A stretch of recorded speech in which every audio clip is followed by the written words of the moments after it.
Anjos e do Marco Miguel Pereira Rodrigues, do Politécnico do Porto e da Universidade Portucalense, que vêm a preferir uma comunicação relativamente da irrazoabilidade da manutenção da prestação de alimentos aos filhos maiores. Dois pontos: a violação dos deveres de respeito, auxílio e assistência. Meus caríssimos Ora, colegas do Porto, tenham a bondade.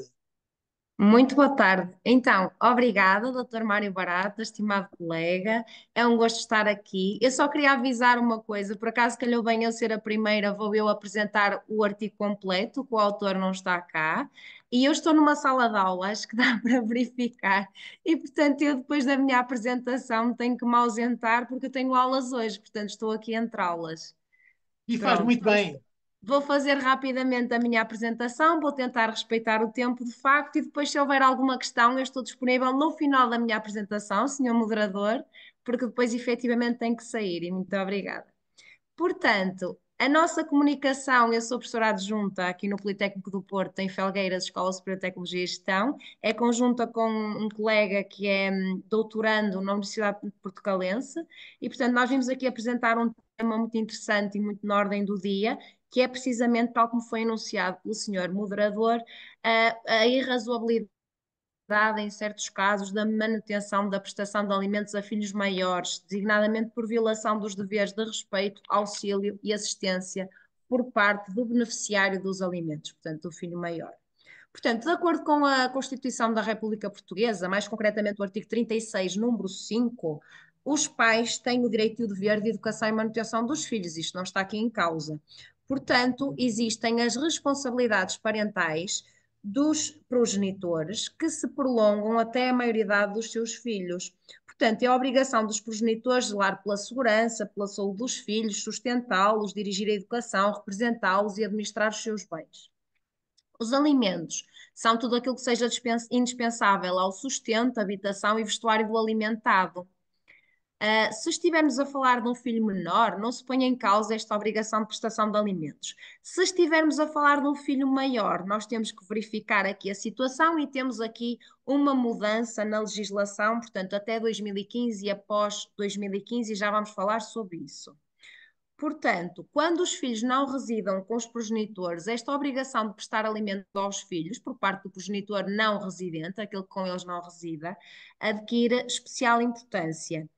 Portanto, aqui interessa-nos os alimentos aos filhos, não ao ex-cônjuge, por exemplo, isso não interessa aqui no nosso âmbito. Dentro dos filhos, vamos deixar de parte os filhos menores e vamos para os filhos maiores de idade. Portanto, atualmente em Portugal, na circunstância do filho já ser maior de idade, mas ainda não ter concluído a sua formação, mesmo que seja então maior emancipado, os progenitores continuam obrigados a suportar as despesas com a educação do seu filho, na medida em que tal lhes seja razoável. Portanto, entende-se aqui de facto que até aos 25 anos de idade, quando o filho ainda não tenha completado a sua formação, por exemplo, esteja a estudar no ensino superior, por exemplo, mantém-se os alimentos que eventualmente fossem fixados na minoridade, ou então, sendo ele maior, ele pode intentar uma ação para exigir a prestação de alimentos. E temos aqui, de facto, uma situação interessante, porque desde 2015 que a obrigação de manutenção da prestação de alimentos é automática. Portanto, se ela já vinha da menoridade, o maior de idade tem direito a que continue.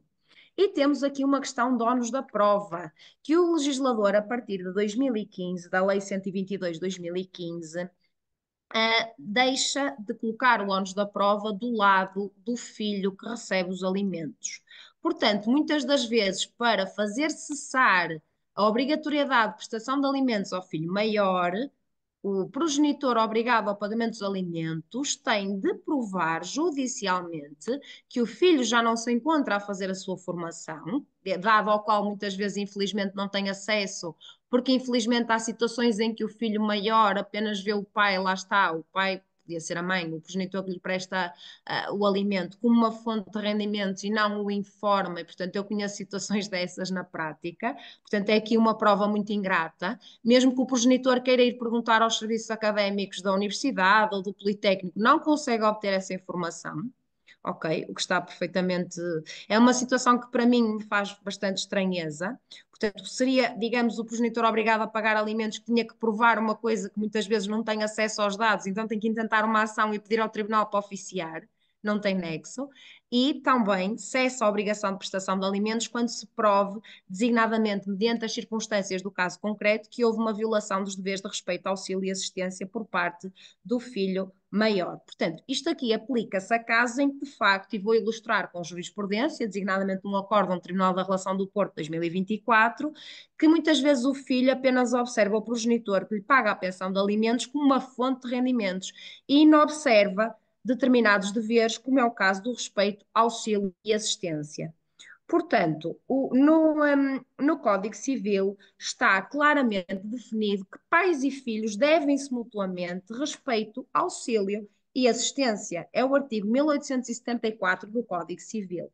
Portanto, obviamente que se do lado do filho que recebe os alimentos se provar que houve uma violação destes deveres de respeito, auxílio e assistência, podemos estar a entrar numa situação que cabe na previsão de inexigibilidade da continuidade de pagamento da prestação de alimentos. Por exemplo, em 2012, temos um acórdão do Tribunal da Relação de Lisboa, que está referido no artigo completo que já submetemos, que existe um voto de vencido de Tomé Ramião, que é muitas das vezes citado em peças processuais, em tribunal e em doutrina sobre esta matéria, diz Tomé Ramião que, basicamente, naquele caso concreto, deveria ser dispensada a continuidade da prestação de alimentos, com fundamento em condutas menos próprias do alimentado. No voto vencido em causa, salienta-se que o comportamento censurável da alimentada, que apenas vê o pai como fonte de rendimento, desprezando ou ignorando outros valores como o do respeito pela personalidade moral, a estima, a consideração e a solidariedade familiar, não pode ser premiado com a continuidade da prestação de alimentos. Este voto vencido refere o facto que a requerente aqui, que requeria a prestação de alimentos, só se lembra que tem um pai por necessitar dos alimentos por ele prestados e que isso não deve ser premiado. É óbvio que a doutrina diz que a pensão de alimentos não é um prémio e não é isso que está aqui em causa. No entanto, ao abrigo da lei, a jurisprudência tem evoluído e, de facto, em 2024, um acórdão muito recente do Tribunal da Relação do Porto, que está aqui também definido no nosso artigo completo, veio decidir, aqui não é o voto vencido, é uma decisão do acórdão, que o pai ficou desobrigado do pagamento da prestação de alimentos a uma filha maior que incumpria precisamente os deveres de respeito, auxílio e assistência, já que, nas palavras do acórdão, bloquear o seu pai numa rede social é semelhante a não o cumprimentar publicamente, não visitar sequer a sua jovem irmã, filha já de outra mãe, nem a família paterna, é uma quebra grave de relações familiares e demonstra não apenas um total desinteresse, como um problema grave na ponderação dos valores familiares. Continua o mesmo acórdão referindo o seguinte: a prestação de alimentos de um filho maior depende da possibilidade, necessidade e razoabilidade dessa prestação.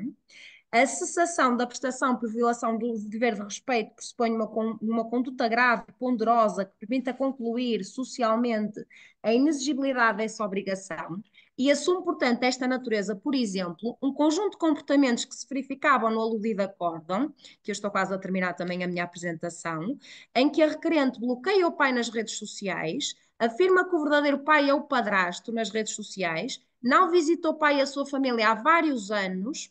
E, entretanto, também teve uma meia-irmã, vá, que nunca procurou visitar.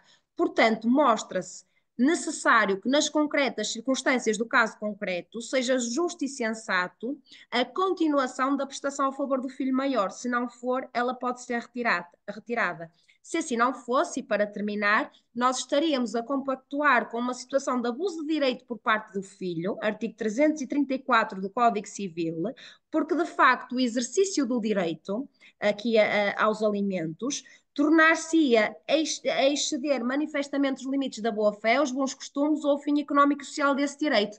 Para terminar, e só para exemplificar algumas situações que obstaculizam a continuidade da prestação de alimentos ao filho maior, nós temos a ofensa a direitos de personalidade do progenitor, o incumprimento do dever de respeito exigível numa relação de filiação, não responder a contactos do obrigado a alimentos, bloqueá-lo nas redes sociais, a falta de informação relativamente à saúde e à educação e recusar, por exemplo, sistematicamente estar a falar com o progenitor e não se interessar relativamente à sua vida. Com isto, termino a minha apresentação. Penso que respeitei o tempo. Muito obrigada pela atenção. E Se houver respeitou alguma e questão, e Eu agradeço. agradeço a sua disciplina. Se alguém tem uma pergunta rápida para uma resposta rápida de 1 minuto, alguém tem uma pergunta rápida para a nossa caríssima colega Patrícia Enges Azevedo? Tem? Se não tem, isto é como os leilões, um, dois, três, não é? Cara colega do IPP, prazer em conhecê-la. Até uma próxima Igualmente. oportunidade in persona.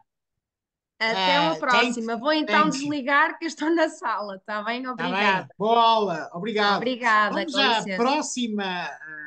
ah, ah, a próxima comunicação será preferida pela Mercília Pereira Gonçalves, também do Instituto Politécnico do Porto. Não é? Então, a apresentante vai preferir uma comunicação sobre o notário e a sua função de controle de legalidade. Mercília, tenha a bondade. Boa tarde a todos. Antes de mais, aproveito para vos cumprimentar e endereçar os meus agradecimentos à Iberojur. O meu nome é Mercília Pereira Gonçalves e sou assistente convidada na ESTEC Instituto Politécnico do Porto. Começo assim com a apresentação do trabalho O Notário e a sua função de controlo da legalidade. Ora, o controlo da legalidade é extremamente importante em termos de segurança jurídica, porque sem controlo não existe essa segurança. O controlo da legalidade é realizado pelo Estado através da lei, mas também deve garantir o seu cumprimento. O particular ou interessado necessita de ter certeza nas suas relações jurídicas, que só existe se cumprir todos os requisitos exigidos pelo ordenamento jurídico. Portanto, o controlo da legalidade é assim inevitável. O notário não só se encarrega de dar forma legal aos factos jurídicos extrajudiciais, definição esta proclamada pelo artigo 1º, número 1 do Código do Notariado, mas também controla a legalidade dos atos. O controle da legalidade não está implícito no Código do Notariado, mas é uma noção importantíssima no âmbito notarial. É a doutrina espanhola que trata de uma maior abordagem do controlo da legalidade, mas decidi escrever este artigo de forma a incluí-lo na doutrina nacional. Como afirma Gomes Taboada, um autor espanhol, o controle da legalidade é a espinha dorsal dos sistemas de notariado latino, o que significa que o nosso país também segue esta linha de entendimento. Ora, com o controlo da legalidade, diz-se que se examina o fundo e a forma do negócio jurídico. Quando nos referimos ao fundo, estamos a falar inevitavelmente de conteúdo documental, a forma é externa ao negócio jurídico. O notário indaga, interpreta e expõe no seu texto legal a vontade real oferida pelas partes e só nesse resultado já atinge plena segurança jurídica, exercendo um controlo da legalidade em todo o texto legal. A segurança jurídica é, assim, atingida na sua plenitude com o controle da legalidade e com ele a certeza das relações jurídicas, porque sem certeza não existe segurança.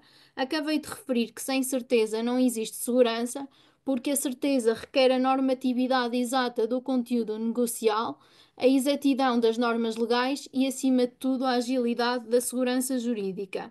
Segurança jurídica é, pois, o resultado desta certeza normativa, no fundo, de um conjunto de normas jurídicas proclamadas exatas para a concretização legal da forma e do fundo do negócio. A segurança jurídica requer, pois, o controlo da legalidade, a certeza das relações jurídicas, do conteúdo documental e das normas jurídicas sem gerar qualquer margem de ambiguidade. A paz está inteiramente relacionada com o conceito de segurança jurídica na vertente preventiva, ou seja, na prevenção de um conflito futuro. O notário é um agente da paz porque promove essa mesma segurança jurídica por obrigação, dada a sua dupla condição de oficial público, dupla configuração de oficial público e profissional liberal, mas também por um estrito cumprimento do princípio da legalidade associado ao controle da legalidade efetuado pelo notário. A segurança jurídica preventiva é um efeito da atividade notarial. A prevenção do conflito é extremamente importante na segurança jurídica e essencialmente no notariado, porque o notário age como sendo um mecanismo de prevenção de litígios, sem o qual o quadro de segurança jurídico seria insatisfatório. Um elemento forte que justifica a paz, a justiça e as instituições eficazes, objetivo 16 da ONU, é a citação célebre de Joaquim Costa, que nos diz que notário aberto, tribunal fechado. o que induz que o notário utilize um conjunto de ferramentas que constituem a segurança jurídica preventiva, que permite prever com um elevado grau de certeza jurídica que as consequências jurídicas desejadas pela realização de um ato jurídico irão produzir-se, e que, para o caso improvável de não ser assim, o restabelecimento do direito e a afirmação da existência e alcance do direito discutido facilitam-se a partir de um documento público com valor probatório pleno e com a presunção de legalidade. Este é, pois, o fim do direito notarial. A segurança jurídica preventiva faz da instituição do notariado uma instituição eficaz, responsável e transparente a todos os níveis, porque ao prevenir um conflito e evitar o recurso a tribunais, está a ser eficaz por natureza inerente à sua função jurídica. Além disso, o próprio conceito de notário já traduz uma boa margem de segurança jurídica, ele é o detentor da paz e o alicerce necessário à prevenção da conflitualidade. Por isso, os interessados devem procurar este agente da função notarial antes de recorrer ao tribunal, só assim se garantindo a justiça reparadora ou também chamada justiça preventiva. Muito se fala nesta justiça reparadora e preventiva na doutrina espanhola. A instituição é eficaz com a certeza jurídica, não há quaisquer dúvidas de que existe capacidade das partes, que não existe qualquer vício como erro, dolo, coação, fraude à lei, reserva mental ou simulação. A validade do negócio jurídico requer a agilidade do notário, que age com a prudência notarial necessária, transmitindo a tão desejada segurança jurídica. Não queremos afirmar que o recurso aos tribunais não gera segurança jurídica, porque é claro que gera, mas a sua utilização excessiva pode comprometer essa mesma segurança, daí dizermos que a instituição do notariado é mais eficaz na promoção dessa segurança jurídica. A justiça nas mãos do juiz não tem de ser a única via e não deve descurar a via notarial, por tudo o que falamos, e apesar da sentença ser uma decisão responsável, inclusiva e participativa a todos os níveis, não menos agrado se dá ao notário e à sua atividade notarial na emanação do documento público, que também é uma decisão com todas essas características. Não é uma decisão irrefutável, já que pode ser contestada pelo tribunal, mas é preventiva e esta afirmação diz tudo. A prevenção da conflitualidade que o notário gera é compatível com a manutenção da paz, da justiça e de uma instituição eficaz, para não falarmos do que já referimos anteriormente acerca de toda uma certeza e segurança jurídica. Antes de fazer qualquer interligação de matérias com o controlo da legalidade e o citado objetivo 16, portanto com os direitos humanos, irei expor de forma concisa a questão do duplo controlo da legalidade, de maneira a elucidar-vos do que trata e do que havemos defendido. Ora, a discussão em torno do duplo controle da legalidade apresenta precisamente as seguintes ideias. Primeiro, o controle da legalidade efetuado pelo notário é suficiente, excluindo-se, portanto, o controle da legalidade levado a cabo pelo conservador. Segundo, o controle da legalidade nas mãos do conservador é um controle repetitivo, constituindo uma real incomodidade e perda de tempo para os outorgantes, porque trata essencialmente do exame dos mesmos parâmetros que o notário já averiguou, sendo essa a sua função. Terceiro, caso seja o conservador a qualificar em primeira mão, dispensa-se o documento notarial.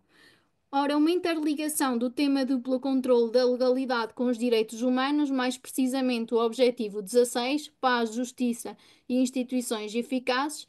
Em primeiro lugar, no que se refere à paz, que está associada a uma segurança jurídica preventiva, dois controlos serão melhor do que um para garantir a estabilidade desejada. Mas a nossa afirmação não chega, porque 3 ou 4 seriam melhor ainda e por aí adiante. Aquilo que pretendemos deixar exposto nesta apresentação prende-se essencialmente com o seguinte: duas entidades, uma no campo do direito notarial e outra no campo do direito registal, são ambas necessárias porque avaliam parâmetros com fins distintos: a formalização por um lado, caso do notário, e a publicitação em sede de registro por outro, caso do conservador.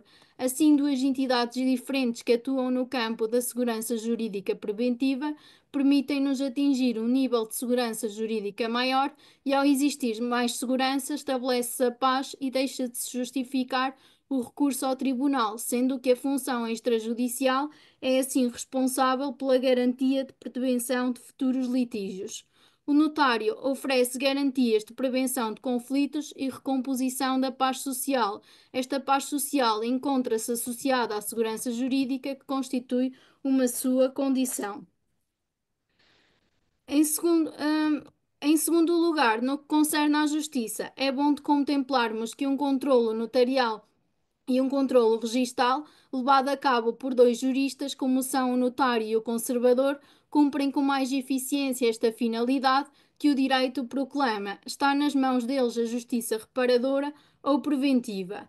Em terceiro lugar, no que diz respeito às instituições eficazes, é óbvio que os dois controlos, sendo necessários pelas diferentes finalidades e perspectivas, oferecem uma eficácia maior à instituição notarial, estará mais que fechada à porta do tribunal se o notário e o conservador trabalharem em conjunto, o que garante uma sociedade pacífica.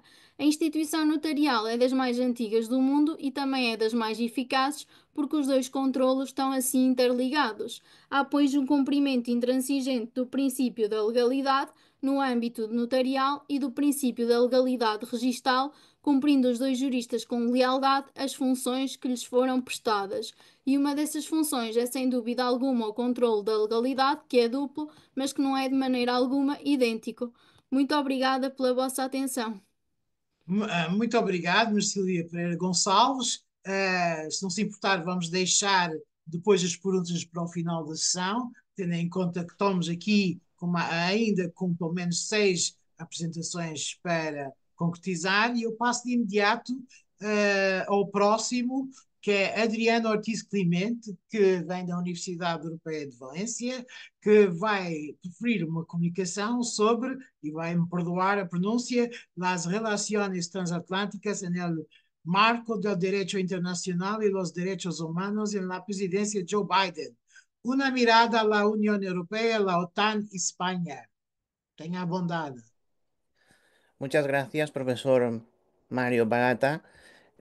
Vamos a hablar en esta comunicación de lo que es la presidencia de Joe Biden, pero enfocada un poco a las relaciones internacionales, es decir, al propio derecho internacional, y también para hablar de los derechos humanos desde de esa triple vertiente que es, uno, la Unión Europea, otra, la OTAN, y sobre todo qué ha pasado en esas relaciones transatlánticas también con España.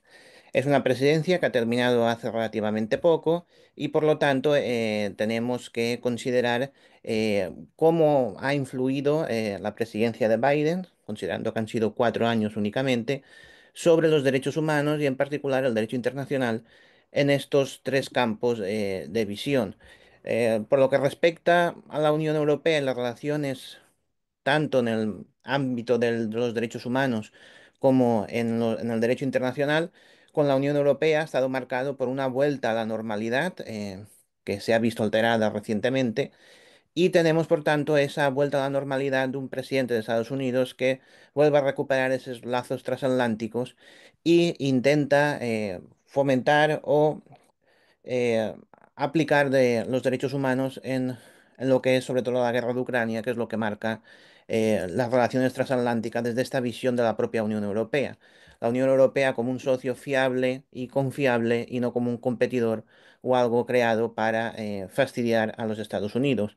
Por lo tanto, esto es lo que ha marcado la presidencia de Joe Biden respecto a la Unión Europea, volver a esa normalidad, a ese respeto mutuo y ese fomento de los derechos humanos, también esa protección del derecho internacional dentro de las limitaciones que la política exterior de Estados Unidos tiene en este campo y por lo tanto intentando volver a la normalidad con, por ejemplo, las visitas de un presidente de Estados Unidos a un consejo de jefes de Estado y de Gobierno en Bruselas, o también ese fortalecimiento de las visitas de los líderes europeos a la Casa Blanca para intentar reconducir la situación en el viejo continente, como es también la guerra de Ucrania, que es el factor fundamental que marca esas relaciones con la Unión Europea a nivel de derechos humanos y derecho internacional, también la situación en Oriente Medio, pero también marca esa colaboración mutua, lo que es el tema de los lazos comerciales, económicos y también militares, que en el siguiente aspecto de esta comunicación quiero analizar, que es el papel de la OTAN. Por tanto, se ha intentado reconducir esa relación que venía muy distorsionada o muy debilitada de la presidencia Trump, primera parte, y que ahora en esta segunda parte se está viendo cómo se está reconduciendo hacia lo que fue la primera presidencia o incluso en algunos aspectos incluso más contencioso o más problemático. Y por tanto vemos cómo los derechos humanos se centraron sobre todo en el tema de la guerra de Ucrania, pero también en la guerra que se inicia con el ataque de Hamas a Israel y que conduce a la guerra en Gaza y donde la administración Biden ha intentado esa colaboración también por parte de la Unión Europea, de las instituciones europeas, para intentar mitigar esas violaciones de los derechos humanos, esa violación del derecho internacional humanitario y también todo lo que ha supuesto, por tanto, o va a suponer esta segunda etapa ya no sin Biden o con Biden fuera de la Casa Blanca. Por lo tanto, podemos marcar esta administración Biden respecto de la Unión Europea como una vuelta a las relaciones transatlánticas básicas, tanto en el campo del derecho internacional como, lógicamente, en el campo de los derechos humanos. Y es necesario en este punto pasar no solo de la Unión Europea, porque está interrelacionado, sino también hablar de la OTAN. ¿Qué es lo que ha supuesto en el campo del derecho internacional y sobre todo de los derechos humanos la presidencia de Joe Biden en la OTAN? Bueno, se ha relanzado la Alianza Atlántica. Veníamos de una primera administración Trump donde la alianza, poco más o menos, que era un club de países que se aprovechaban de la bondad del padre de Estados Unidos y por lo tanto Joe Biden intenta recuperar también esa normalidad o ese impulso a que la OTAN es un socio de una alianza militar con una serie de aliados que colaboran entre sí para fomentar los valores que ese tratado, tanto militar como de cooperación en defensa, tiene para sus miembros. Por tanto, podemos hablar de una recuperación también no solo de la normalidad, sino de las relaciones transatlánticas a un nivel mucho más intenso. También la guerra de Ucrania, la agresión rusa fomentan que la OTAN pase de un estado de aletargamiento o de somnolencia a un estado de activación prácticamente en todos sus campos. Y esto también se produce durante la administración Biden y por ello, en el campo de los derechos humanos vuelve a cobrar importancia no solo la guerra de Ucrania, también la situación en Oriente Medio, pero también el posible papel que la OTAN pueda desempeñar en la zona de Asia-Pacífico, que es otro de los puntos fundamentales, no solo para la administración Biden, también en el tema de los derechos humanos, con Corea del Norte como uno de los farolillos rojos en este campo, sino también hablando y fomentando lo que es su expansión hacia el este, con la candidatura de Ucrania incluso la candidatura posible de Moldavia o la candidatura posible de Georgia. Por tanto, vemos cómo esa influencia de los derechos humanos y el derecho internacional en esa administración presidencial de Biden y la OTAN provoca que la relación con sus socios se normalice y se vuelva también a incrementar lo que es esa cooperación bilateral entre OTAN, Estados Unidos, Unión Europea, esa relación trifásica que es fundamental para los derechos humanos, pero también para el derecho internacional, dentro de las reclamaciones históricas que son fundamentales en este campo, como es el propio aumento del gasto en defensa de sus socios para llegar al 2%, que la administración Biden no renuncia y no renunció a ella en este mandato de 4 años y que, por tanto, hizo suya de la anterior administración Trump y que ahora se está hablando de incluso elevarse a un 5%. Esto provoca que las relaciones se vuelvan a normalizar, las cumbres de la OTAN vuelven a ser un espacio de diálogo entre socios entendible y fundamental para velar por los principios fundacionales del Tratado del Atlántico Norte y que llevan a que la presidencia Biden en el campo del derecho internacional y los derechos humanos relance lo que es las relaciones transatlánticas en el marco de la OTAN, como sucede con la Unión Europea, sin dejar a un lado también las diferencias que siguen hoy en día entre cómo se debe hacer esa inversión en defensa, qué es o qué factores se tienen que tener en cuenta y cómo las violaciones de los derechos humanos, incluso producidas por algunos de los socios de la OTAN, se tienen que tener en consideración, fundamentalmente Estados Unidos, pero también algún otro socio en multitud de frentes abiertos dentro del derecho internacional que nos llevan a hablar de esa protección que se debe de fomentar y aumentar de los derechos humanos y por tanto también de esa relación transatlántica que tiene tanto con la Unión Europea a nivel de derecho internacional, pero también derechos humanos, y sobre todo en la OTAN. En la OTAN el aspecto de los derechos humanos puede parecer un aspecto secundario, pero no deja de ser un factor fundamental a tener en cuenta dentro de esas relaciones transatlánticas, dentro del marco del derecho internacional y también dentro del marco de los derechos humanos, que es fundamental para entender esta relación trilateral que estamos analizando. No podemos seguir hablando de las relaciones transatlánticas de la administración Biden desde un punto de vista del derecho internacional y los derechos humanos sin dejar a un lado la relación bilateral entre España y los Estados Unidos o cómo ha sido esa relación bilateral en la presidencia de Biden. Si algo marca un poco la presidencia de Biden, si bien España no es un aliado de los de primer orden de los Estados Unidos, sí que es un aliado histórico y por lo tanto esa relación se ha vuelto también, la palabra normalidad está siendo utilizada mucho, pero es que esa es la realidad de esa relación transatlántica y la cooperación en aspectos de derecho internacional y derechos humanos entre la administración de España, el gobierno de España y el de Estados Unidos.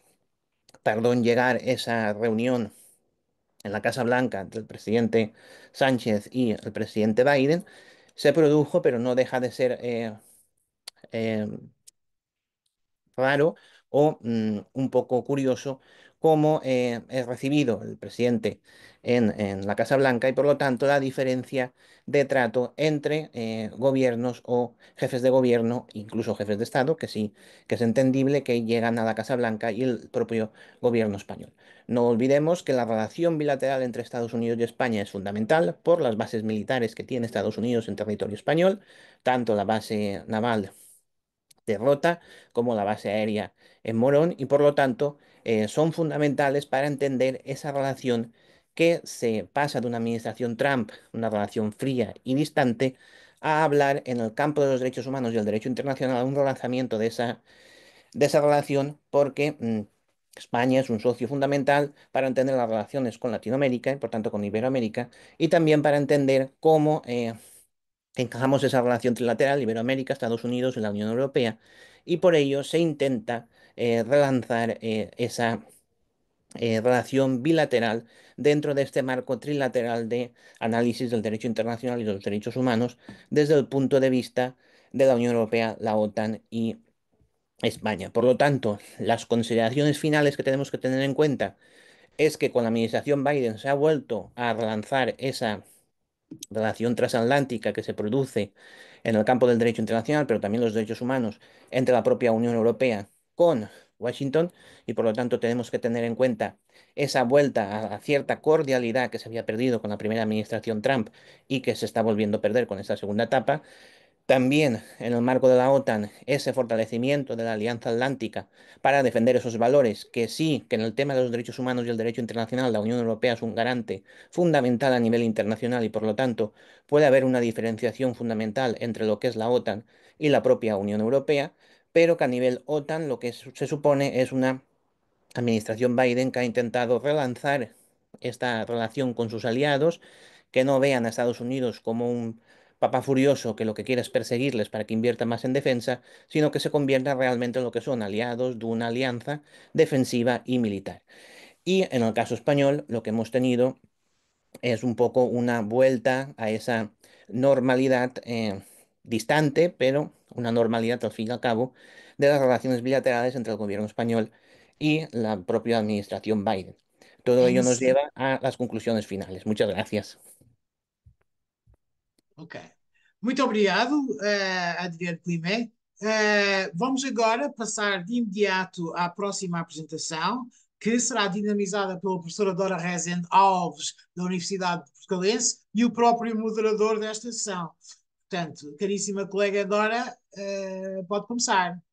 Muito obrigada, caro colega, parceiro coautor desta comunicação e moderador da sessão em simultâneo. Apresento aqui os cumprimentos a todos os presentes no painel e, em especial, também à organização e na pessoa do nosso inestimável e de inesgotável energia, professor Fábio, graças a quem estas iniciativas nos permitem partilhar estes trabalhos académicos e trazer à discussão estes assuntos que permitam-me aqui ver se consigo partilhar. Senhor moderador, diga-me se isto está a funcionar.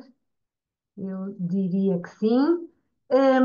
Trazer aqui então a discussão, a renovada discussão, na medida em que se trata de um trabalho em progresso que se mantém aqui com estes dois autores, sobre o Estado de Direito e os seus meios de proteção, em especial no direito da União Europeia. Portanto, trazemos aqui a este quarto congresso em que estão em causa os direitos humanos. Não será exatamente essa vertente específica, mas que está envolvida nesta discussão. Aqui iríamos abordar em especial o conceito, o entendimento do Estado de Direito. Será ele um valor, será ele um princípio, terá ele surgido como um princípio e assumido também na União Europeia como um valor, permanecendo também como uma realidade nos Estados-membros e na vertente constitucional dos Estados-membros, e quais são os seus meios de proteção. Isto porque ele surge-nos efetivamente como um valor logo no artigo que estabelece a base axiológica da União Europeia, e, acima de tudo, seria supostamente uma realidade já consolidada, uma vez que se liga também com o surgir da fase constitucional do Estado, e julgar-se-ia que já não seria necessário trazer aqui a discussão sobre o Estado de Direito e o seu respeito por ele, tal como o respeito pelo progenitor foi aqui abordado, aqui também o respeito pelos valores basilares. Infelizmente, não é essa a realidade em alguns dos países da Europa, portanto, o assunto continua em discussão e há efetivamente um conjunto de medidas jurídicas, mas umas com uma vertente mais política, ou uma delas com uma vertente mais política, e as restantes com uma vertente contenciosa, através do papel do Tribunal de Justiça da União Europeia, um conjunto de instrumentos desde a origem, e quando falamos da origem, falamos da década de 50, do surgir e da evolução da União Europeia e dessa integração, mas houve necessidade de um aperfeiçoar desses mecanismos. Como digo, a importância é trazer ao debate, é tornar perceptível esta problemática e os perigos que estão aqui envolvidos, e trata-se de um trabalho em progresso. Não conseguiremos desenvolver cada ponto, mas passo desde já ao coautor e grande amigo, ao senhor moderador, faz favor. Sem som, sem som. Muito bem. Agora, voltando atrás à problemática do conceito. Quando nós falamos do princípio de Estado de Direito na União Europeia, obviamente que é um princípio, é um valor, mas a origem deste valor encontra-se no direito constitucional e pretende, na perspectiva do professor Gomes Cantilho, dar resposta ao problema do conteúdo, extensão e modo de proceder da atividade do Estado, leia-se da União Europeia. Ao decidir-se por um Estado de Direito, a Constituição visa conformar as estruturas do poder político e a organização da sociedade segundo a medida do direito. Tal significa, de acordo com o mesmo autor, que o direito deve ser compreendido como um meio de ordenação racional e vinculativa de uma comunidade organizada. E para cumprir esta função ordenadora, o direito estabelece regras e medidas, prescreve formas e procedimentos e cria instituições. A minha parceira nesta apresentação já referiu o artigo 2º, mas para além do artigo 2º podemos encontrar referências ao Estado de Direito no artigo 19º, no 21º do Tratado da União Europeia, bem como no preâmbulo e no artigo 47 da Carta dos Direitos Fundamentais da União Europeia.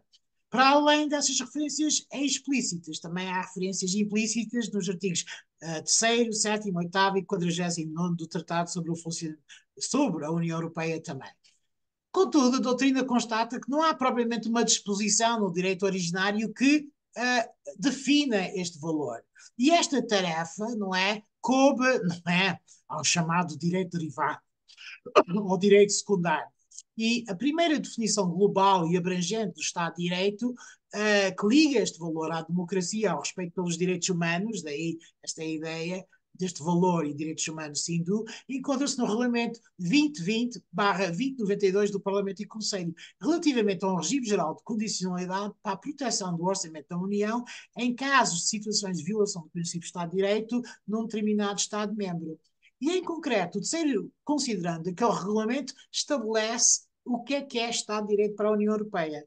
E, nesse considerando, diz o seguinte: o Estado de Direito exige que todos os poderes públicos atuem dentro dos limites fixados pela lei, em conformidade com os valores da democracia e do respeito pelos direitos fundamentais, tal como consagrados na Carta e noutros instrumentos aplicáveis, e sob o controle de tribunais independentes e imparciais. Exige, nomeadamente, que sejam respeitados os princípios da legalidade, incluindo um processo transparente, responsável, democrático e pluralista para a adoção de legislação, da segurança jurídica, da proibição da arbitrariedade dos poderes executivos, da tutela jurisdicional efetiva, incluindo o acesso à justiça aplicada por tribunais independentes e imparciais, e da separação de poderes. Em termos gerais, a doutrina aplaude esta definição, contudo também sublinha que esta definição não encerra todas as dimensões que nós tradicionalmente associamos ao princípio de Estado de Direito, designadamente o acesso ao direito, a segurança jurídica, a proteção da confiança dos cidadãos e o princípio da proibição do excesso. A minha colega, na sua parte, já falou das medidas de natureza preventiva e corretiva. Nas medidas de natureza preventiva, gostaria apenas de destacar o Rule of Law Report para dizer muito sucintamente o que é. No fundo, é um documento que relata os desenvolvimentos que ocorrem nos 27 Estados-membros no que diz respeito ao valor do Estado de Direito, designadamente em 4 pilares: justiça, combate à corrupção, liberdade dos meios de comunicação social e pluralismo, bem como questões institucionais mais amplas relacionadas com a questão de freios e contrapesos. Nele encontramos recomendações e avaliações atinentes ao grau de acatamento das recomendações formuladas em relatórios anteriores. O relatório já foi publicado 5 vezes e o último é o Rule of Law Report de 2024. No âmbito das medidas corretivas, a minha colega destacou a ação por incumprimento, a suspensão dos direitos políticos no quadro do artigo 7º. Eu apenas gostava de falar do mecanismo de condicionalidade, que é, no fundo, o Regulamento 20/2092, porque no fundo, este regulamento oferece 3 exemplos de situações que podem indiciar a violação do princípio de Estado de Direito, designadamente o facto de se pôr em risco a independência judicial, o facto de se prevenirem, não se prevenirem, corrigirem ou sancionarem decisões arbitrárias ou ilegais das autoridades públicas, incluindo as autoridades da aplicação da lei, e o facto de se limitar a disponibilidade e a eficácia dos mecanismos de recursos. No fundo, o que é que pode acontecer? Quais são, no fundo, as medidas elencadas para proteger o orçamento da União? No fundo, estamos a falar de suspensão de pagamentos ou da execução de um compromisso jurídico, ou a cessão do compromisso jurídico nos termos do regulamento financeiro, bem como a suspensão da aprovação de um ou mais programas ou uma alteração dessa suspensão. Por fim, e para concluir, em suma, cabe à União Europeia defender o valor do Estado de Direito, que neste momento se encontra em erosão, particularmente no país, na Hungria. Para tanto, a União Europeia deve aumentar a eficácia das ferramentas disponíveis, com particular destaque para as decisões do Tribunal de Justiça da União Europeia. A doutrina alude ainda à adoção de um entendimento europeu sobre o conteúdo do valor em causa e a necessidade de apoiar os pilares sociais subjacentes ao Estado de Direito, nomeadamente as organizações da sociedade civil e os meios da comunicação social independentes, com vista a fortalecer o controle social sobre os poderes públicos. Muito obrigada pela vossa atenção e, para não demorar mais, vamos passar de imediato, continuamos no Norte, com o Gonçalo Mota, da Escola Superior de Tecnologia e Gestão de Lamego, que vem fazer uma apresentação, ao que julgo na língua inglesa, The Judicial Decision Making, the Influence of Artificial Intelligence on the Exercise of Judges' Jurisdictional Functions in Portugal. Gonçalo Mota, tem a palavra.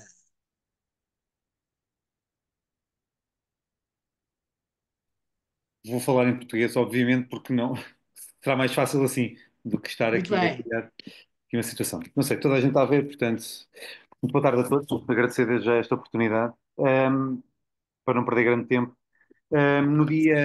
No dia 24 de novembro de 2024, o Jornal Público noticiava que uma decisão do Tribunal da Relação de Lisboa sobre um caso de adjudicações suspeitas na Santa Casa da Misericórdia de Lisboa estaria a ser objeto de contestação por vários elementos relacionados com o processo, nomeadamente os defensores, que alegavam que o acórdão citava artigos que não existiam, que eventualmente havia jurisprudência citada que não correspondia àquilo que eram a dimensão legal em análise, nomeadamente os crimes em julgamento, e aí esta interpretação acaba, de certa forma, por haver outro advogado de um outro arguido que vem dizer que, de facto, muitas das questões que ali estavam presentes estavam, eventualmente, ou estariam sob a suspeita de, provavelmente, terem artigos, inclusivamente, ficcionados. Os factos descritos, na verdade, aos factos descritos responde o Conselho Superior da Magistratura, quando questionado relativamente a esta circunstância, de que os juízes gozam de total independência e autonomia no exercício daquilo que são as suas funções jurisdicionais e, inclusivamente, explicando que nunca teria dado quaisquer instruções aos juízes relativamente à utilização de recursos de ferramentas de inteligência artificial ou, eventualmente, a qualquer um dos juízes que estivesse sobre os poderes disciplinares deste órgão. Este é o ponto de partida. É o ponto de partida para termos a plena percepção de que a inteligência artificial é algo incontornável naquilo que é a nossa dimensão da justiça e que, eventualmente, esta inteligência artificial poderá ser entendida como uma capacidade do sistema interpretar aquilo que são os dados de uma forma correta, aprender com eles e poder, de certa forma, utilizar essa aprendizagem na reprodução de um determinado tipo de comportamento e que poderá ser feito através de plataformas facilmente utilizadas por qualquer um de nós. Os primeiros algoritmos a existirem foram projetados principalmente para fazer análise de dados, ou seja, a capacidade associada eminentemente àquilo que eram os grandes grupos de dados para poder, de certa forma, sistematizar ou conseguir uma melhor interpretação e mais rápida daquilo que era um grande volume de dados. Daí derivou aquilo que hoje é entendido como sendo machine learning.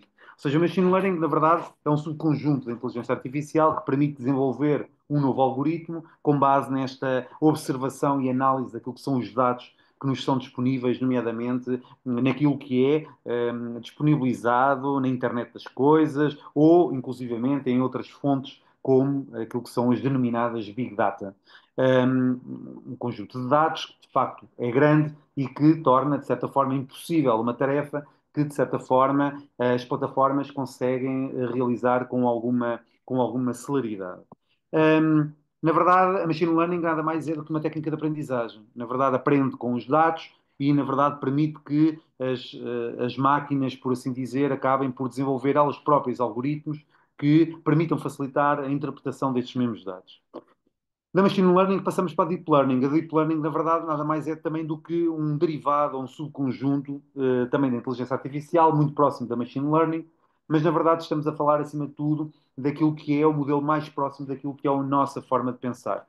Constituído por uma rede neuronal, mas que eventualmente utiliza algoritmos que estão estruturados através de redes neuronais artificiais e que, na verdade, tentam imitar, por assim dizer, aquela que é a interpretação que é feita por parte do pensamento humano, ou o mais próximo possível do pensamento humano.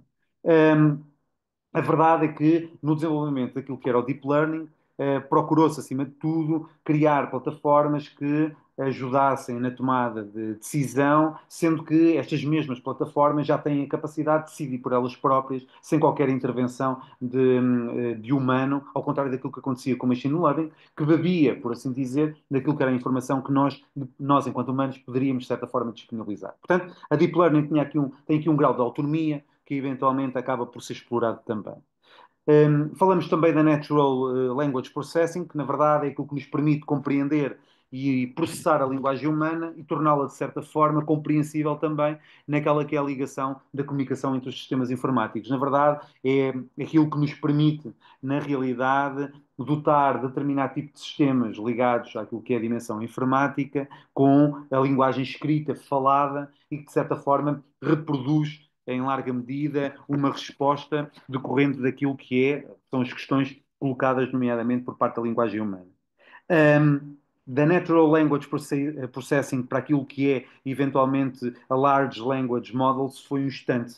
Aquilo que nós, neste momento, acabamos, de certa forma, por conhecer de forma vulgar, ou pelo menos o mais conhecido, que é o ChatGPT, ou o DeepSeek, ou outros que tais, que eventualmente são dezenas, neste momento, de plataformas que permitem, de certa forma, criar aquilo que é o derivado da inteligência artificial generativa e que, na verdade, permite-nos projetar determinado tipo de conversas, por assim dizer, e responder a determinado tipo de tarefas conversacionais que implica, de certa forma, quase uma relação que mantemos com a máquina, como se estivéssemos a relacionar-nos com o humano em termos daquilo que são as perguntas e respostas. O que é que isto tem a ver com o direito, não é? A verdade é que, se nós olharmos para a raiz daquilo que é a preocupação, esta tem sido a minha preocupação nos últimos anos, que é tomar sentido e olhar e observar com atenção a tomada de decisão dos magistrados, temos em larga medida aquela que é uma ação sobre a importância da estruturação da tomada de decisão dos magistrados, nomeadamente em Portugal, e podemos ter, de uma forma muito resumida, três pontos fundamentais que gostaria de destacar. Por um lado, temos aquilo que é a dimensão do formalismo jurídico. Este formalismo jurídico está baseado numa decisão que decorre apenas e só daquilo que é a lei, os factos. Portanto, na verdade, o legislador cria formas ou mecanismos do decisor poder ou do julgador olhar para a lei e tomar a sua decisão com base naquilo que a lei o diz e que, de certa forma, refere e sublinha. Já o realismo jurídico permite, de certa forma, que se tomem decisões, na verdade, naquilo que vai para além da lei. Não se limita àquilo que está descrito na lei, permite interpretações que, de certa forma, dão aqui algum grau de autonomia, diria mesmo discricionariedade por parte do magistrado para tomar uma determinada decisão. A verdade é que a tomada de decisão do magistrado está entre aquilo que é conhecido como sendo um mecanismo dual entre aquela que é a dimensão da racionalidade e da intuição. Na verdade, não muito diferente daquilo que são as interpretações que se fazem de muitos outros profissionais. Na verdade, nós entendemos todos que, na verdade, e gostamos todos de assumir que tomamos decisões racionais, pouco intuitivas, porque entendemos que a intuição, na verdade, está muitas das vezes assumidamente ligada ao erro.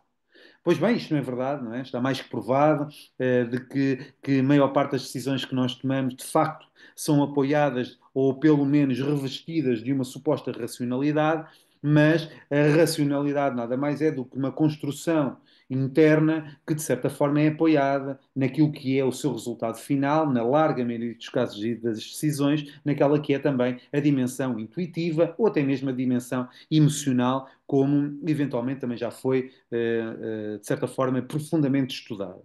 A racionalidade nas sentenças e das decisões é, na verdade, uma exigência social.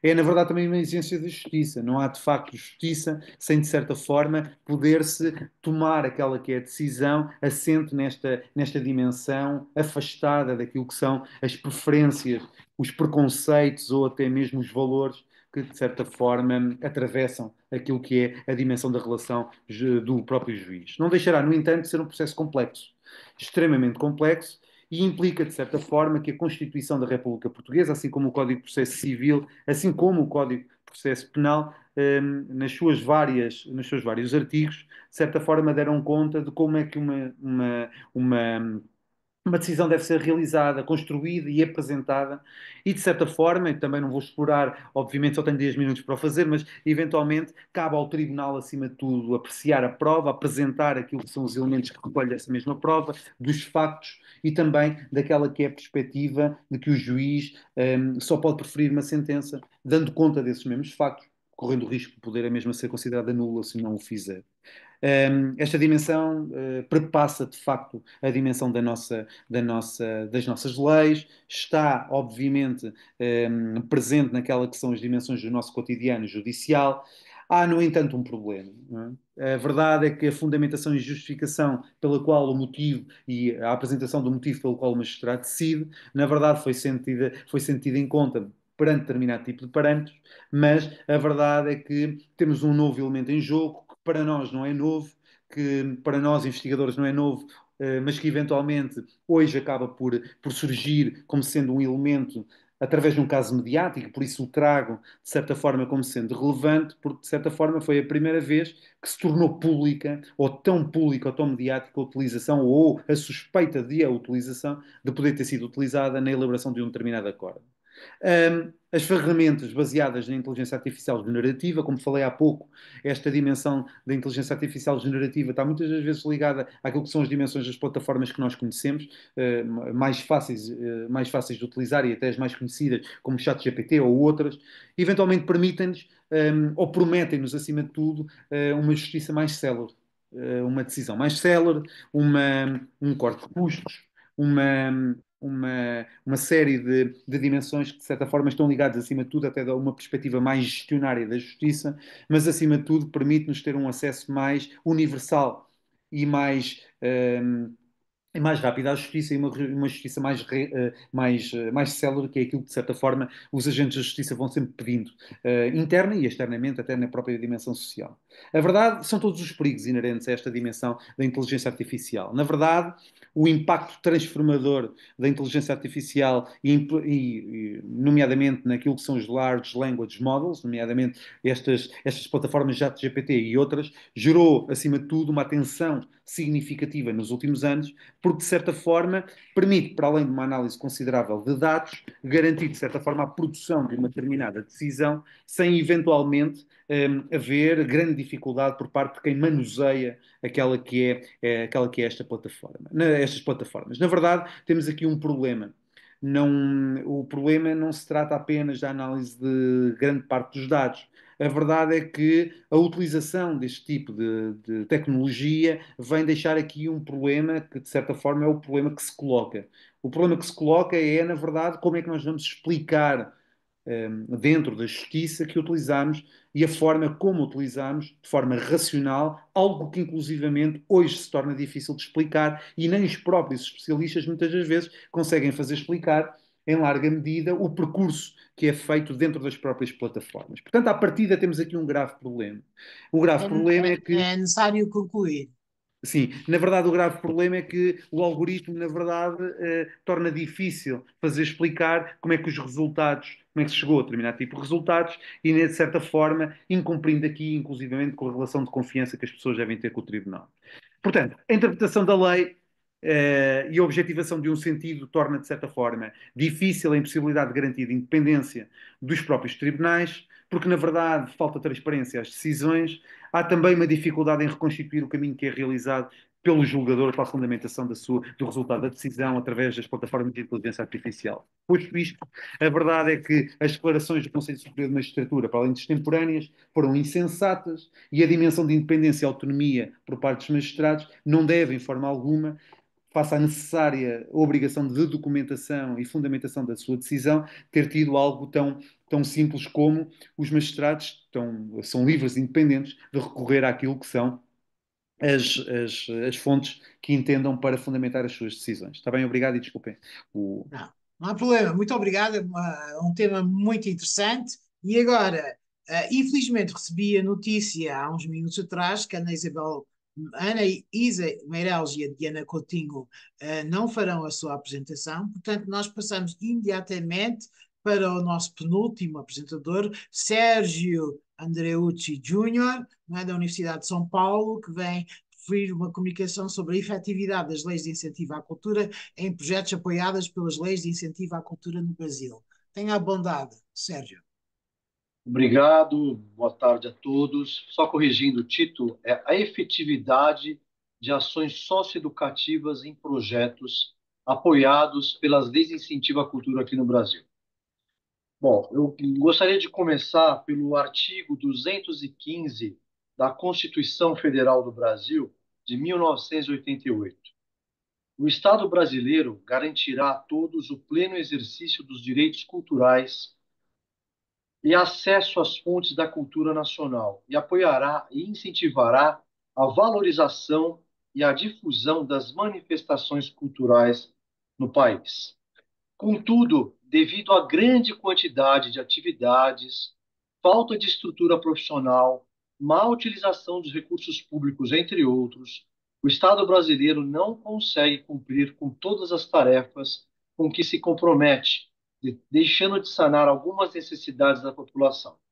Para extinguir essas carências, muitas organizações passam a atuar junto à sociedade, como se fosse o próprio Estado, garantindo algo mais além dos seus produtos e dos seus serviços.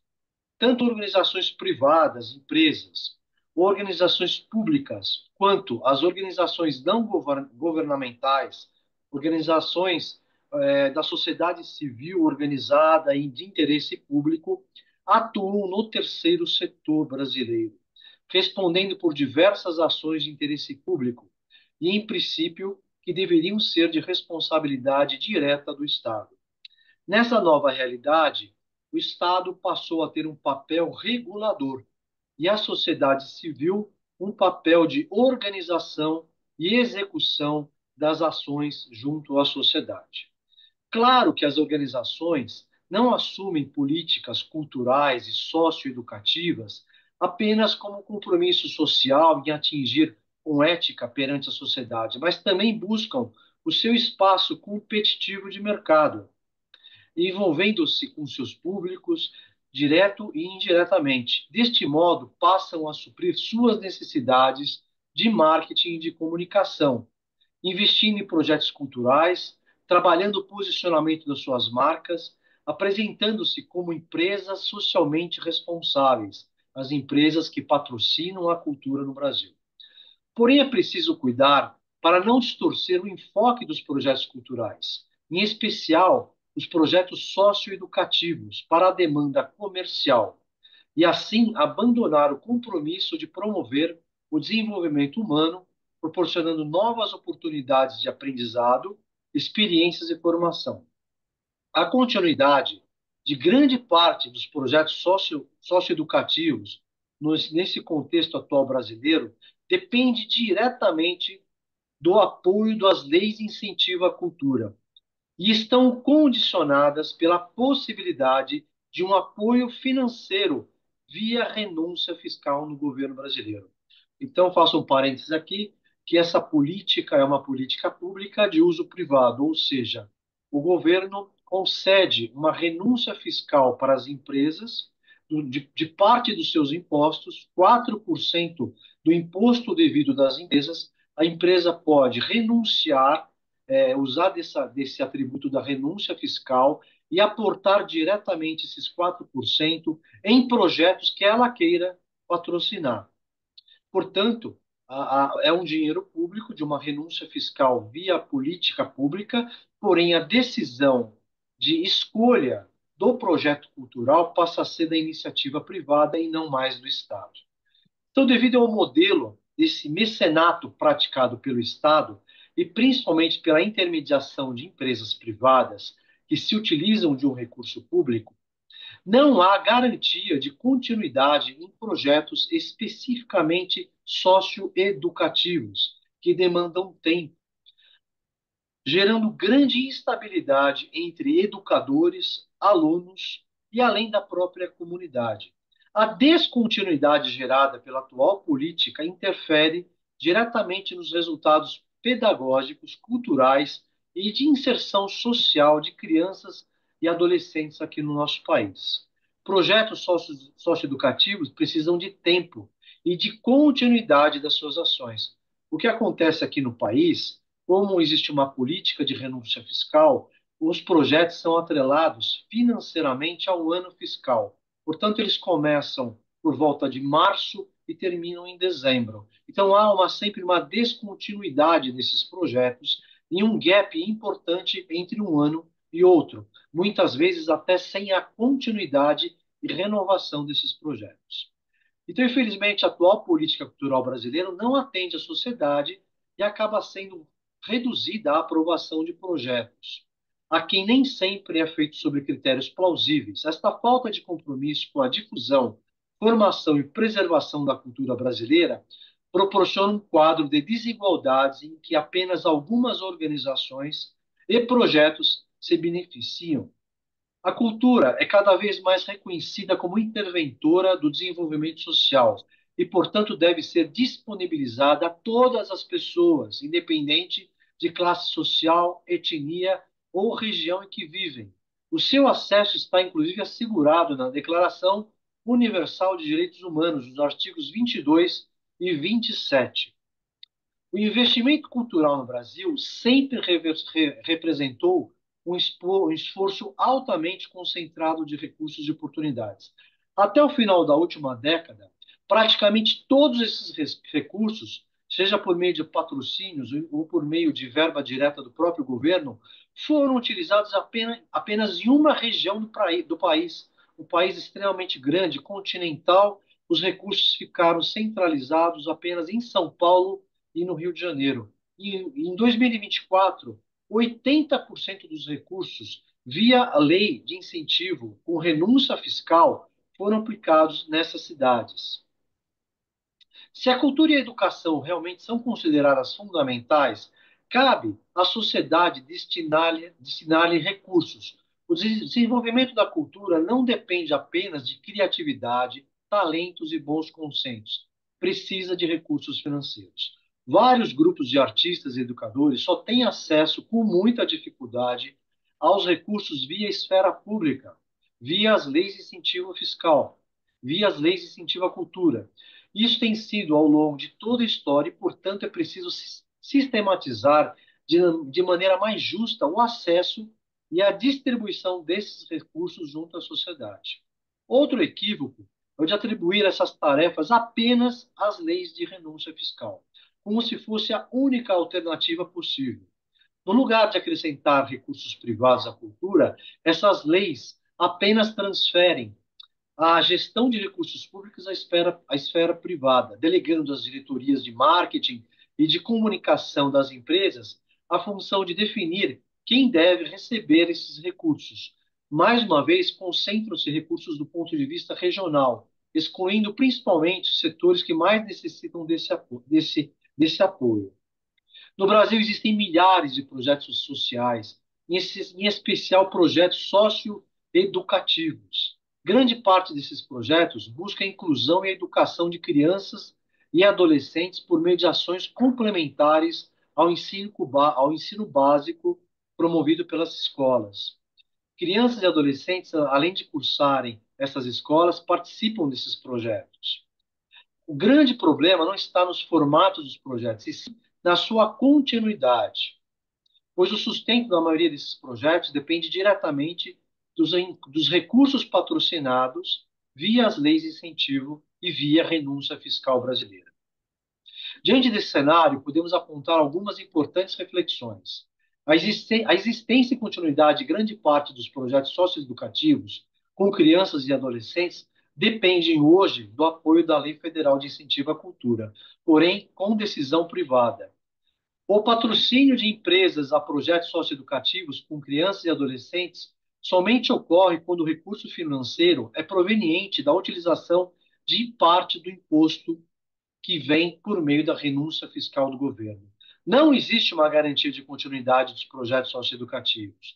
Os resultados pedagógicos, culturais e de inserção social não são plenamente alcançados por esse projeto pela curta duração dos projetos. Não existe um acompanhamento em loco do próprio Estado em relação aos projetos realizados. A maioria dos projetos socioeducativos são escolhidos por empresas privadas com maior vínculo e mídia, por maior possibilidade de promoção e comunicação via sociedade.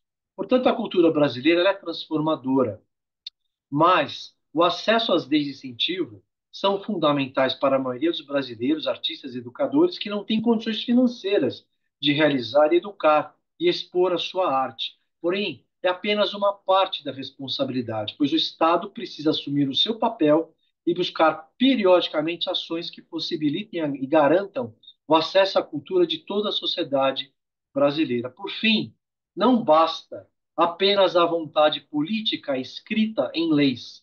Precisamos, de fato, ter uma atitude transformadora que possa possibilitar um futuro para o acesso e o desenvolvimento de projetos socioeducativos voltados para crianças e adolescentes aqui no Brasil. Esse é o meu trabalho. Muito obrigado.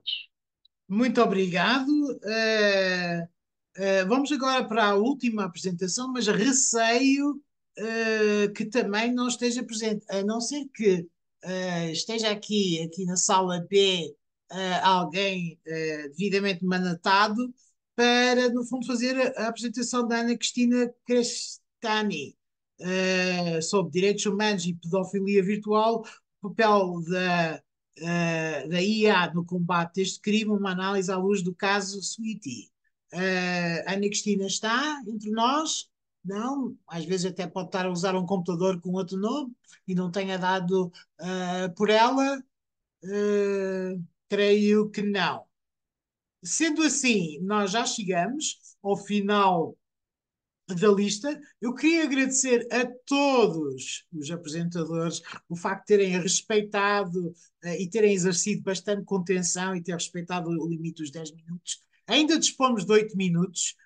Eu gostava de saber agora se há alguém que gostaria de formular alguma pergunta em relação a uma das apresentações desta tarde.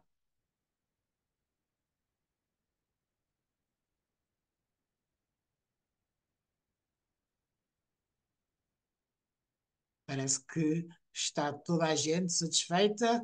Gonçalo Mota, alguma questão? Com alguma Não, muito obrigado. apresentação? Muito obrigado, muito obrigado.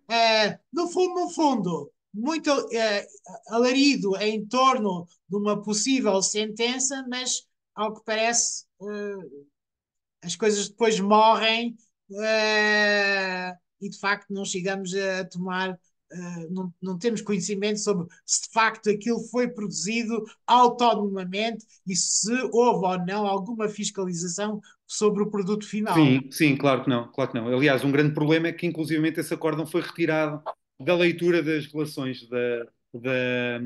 Deixa-me aqui só fechar a porta. Peço lá, só um momento. Sim, faz favor, faz favor.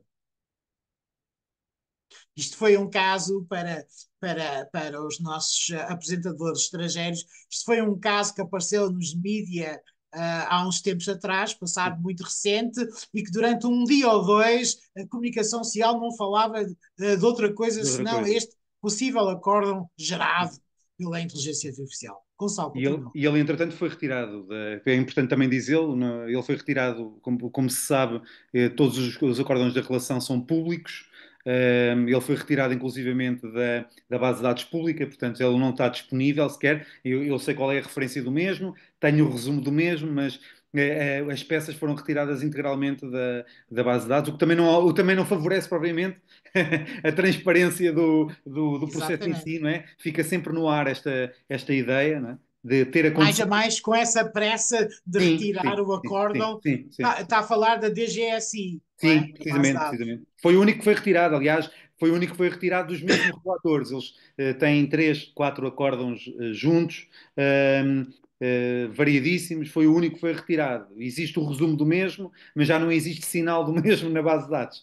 Portanto, também não é bom, não é? Para os nossos colegas estrangeiros, nós estamos a falar de uma base de dados que existe em Portugal, que contém os acórdãos dos tribunais mais importantes, que é www.dgsi.pt.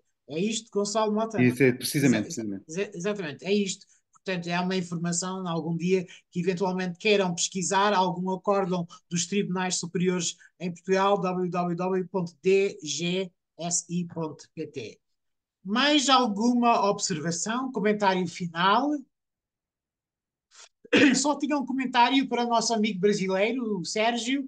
Há um professor aqui do Instituto Politécnico de Lisboa, que se chama José Lucas Cardoso, que publicou recentemente a sua tese de doutoramento, e a sua tese de doutoramento é precisamente sobre o direito à cultura, não é?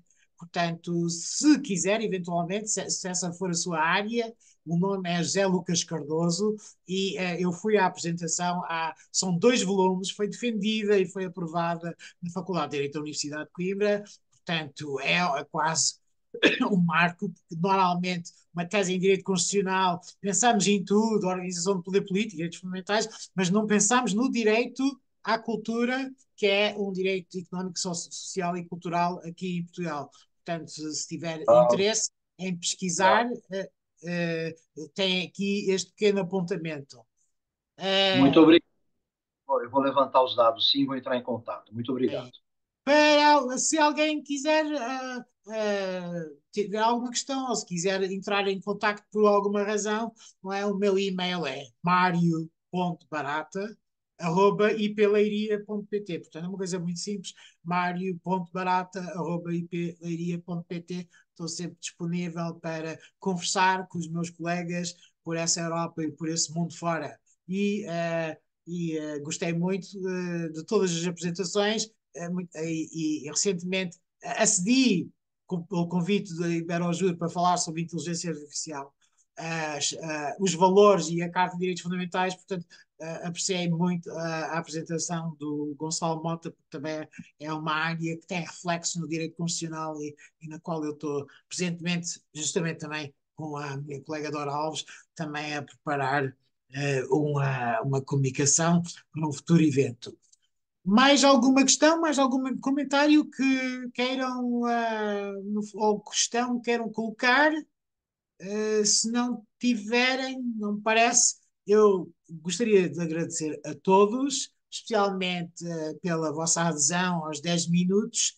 É sexta-feira, tenham uma boa tarde, um bom fim de semana, um bom carnaval, porque ele também está aí à porta, e até um próximo evento, seja Liberojur ou qualquer outro evento, não é, que possa acontecer em Portugal ou por esse mundo fora.